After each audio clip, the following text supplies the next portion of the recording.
दोस्तों आज मैं आप लोग को एक ऐसी कहानी से रूबरू कराऊंगा जिसको सुनने के बाद आपके रोंगटे खड़े हो जाएंगे। तो दोस्तों जैसे ये कहानी है एक प्रिया और चार्ल्स के बारे में जो कि बॉयफ्रेंड गर्लफ्रेंड होते हैं। जैसे ये होता है कि एक नाइट पार्टी में दोनों जाते हैं, उसके बाद प्रिया को याद आ जाने लगता है कि आखिर इतनी रात हो चुकी है। घड़ी में जब टाइम देखते हैं घड़ी में तो बहुत ज़्यादा टाइम हो जाता है। तभी वो याद करने लगते हैं कि माँ मुझे जल्दी बुलाई है, मुझे जाना होगा। तभी वो लोग वहाँ से बाय करके अपने दोस्तों को वहाँ से निकल जाते हैं। निकलने के बाद एक कार गाड़ी पे बैठते हैं जो कि चार्ल्स का होता है। जब कार गाड़ी पे बैठने के बाद वो जब चलने लगते, चलने के बाद जब वो अचानक कार रुक जाती है, उसके बाद नीचे उतर कर चार्ल्स से देखने लगता है कि आखिरकार कार में क्या हुआ है। तो जब देखता है तो चारों टायर से पंचर हो चुका है। तो दोस्तों वो सोचने लगता है कि आखिरकार चारों टायर कैसे पंचर हो सकता है। उसके दिमाग में कुछ अजीबोगरीब ख्याल आने लगता है। तभी वो प्रिया उतर जाती है, उसके बाद बोलती क्या हुआ, तुम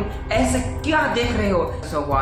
तो दोस्तों वो लोग दोनों घबरा जाते हैं और डर जाते हैं। दोस्तों आखिरकार उन लोगों के साथ आगे क्या होने वाला, दोस्तों वीडियो पर बने रहना और चैनल पर न्यू हो तो चैनल को सब्सक्राइब करके बेल आइकन ऑन कर देना और लाइक जरूर करना। कमेंट में बताना आपको ये कहानी कैसी लगी। तो दोस्तों चलिए इस खौफनाक कहानी की दुनिया में खो जाते हैं।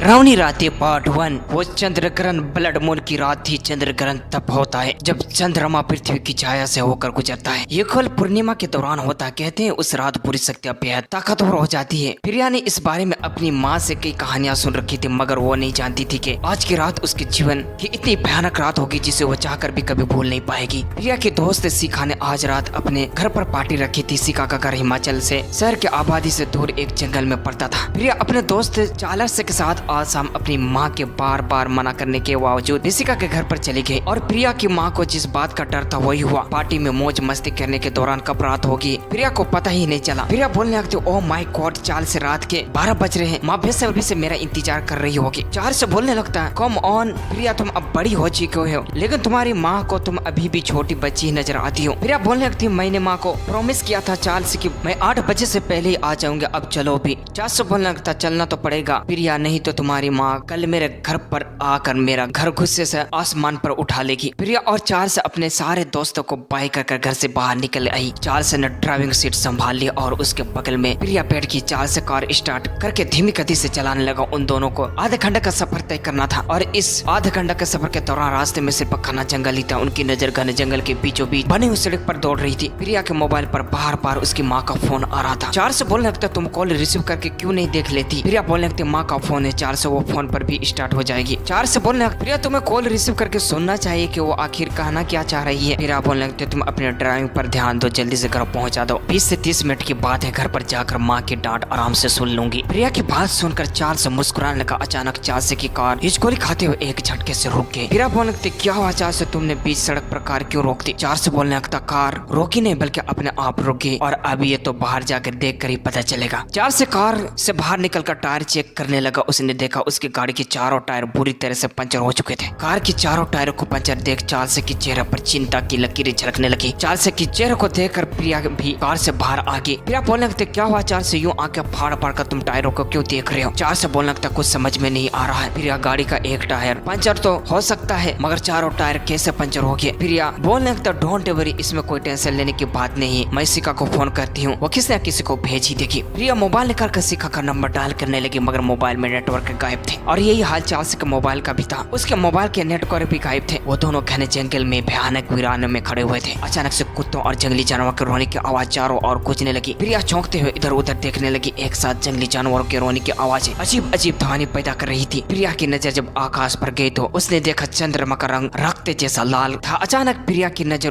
उससे थोड़ी दूर बनी हुई एक बहुत पुरानी हवेली पर पड़ी। वो हवेली चंद्रमा के मध्यम लाल प्रकाश से नहाई हुई थी। पता नहीं क्यों प्रिया के शरीर के रोंगटे खड़े होने लगे। तभी चार्ल्स की आवाज उसके कानों में टकराई। चार्ल्स से बोलने लगता अब ऐसे खड़े खड़े उस हवेली को देखते ही रहोगे या अंदर भी चलोगी। प्रिया बोलने लगते पागल हो गए क्या तुमने, उस हवेली के बारे में कुछ नहीं सुना क्या, वो हवेली हंटेड है। चार्ल्स से बोलने लगते तुम कब से विश्वास करने लगी, मैं और मेरे दोस्त कई बार इस पुरानी हवेली में पार्टी कर चुके हैं। प्रिया बोलने लगते रियली। चार्ल्स से बोलने लगता हाँ सच में यार, इस भूत बंगले में के नाम से वैसे भी लोग घबराते हैं और यहाँ पुलिस भी नहीं आती। प्रिया बोलने लगती है लेकिन अभी हम अंदर जाकर क्या करेंगे। चार्ल्स से बोलने लगता अंदर एक बहुत पुराना फोन है जो काम करता है। हम वहाँ जाकर उस टेलीफोन से अपने दोस्त के इन्फॉर्म कर सकते हैं कि हम यहाँ पर फंसे हुए हैं। फिर आप बोलने लगते हैं क्या मैं तुम्हें पागल दिखती हूँ, ये क्यों नहीं कहते हो कि तुम्हारे मन में कुछ और चलने लगा। चार्ल्स बोलने लगता है जब तुम्हें पता ही है तो चलो ना यार। दोस्तों क्या प्रिया और चार्ल्स उस भूत 100 में जाएंगे। आगे दोस्तों उन लोगों के साथ क्या होने वाला है, क्या उसको वाकई में भूत या प्रेत उसको झपट लेगी या उसको मार डालेगी, या चार्ल्स प्रिया को गलत नजर से ले जा रहा है। आगे क्या होगा दोस्तों जानने के लिए अपने प्यारे हाथों से वीडियो को लाइक कर देना और चैनल को सब्सक्राइब नहीं कर सब्सक्राइब का बेल आइकन ऑन कर देना, ताकि जब भी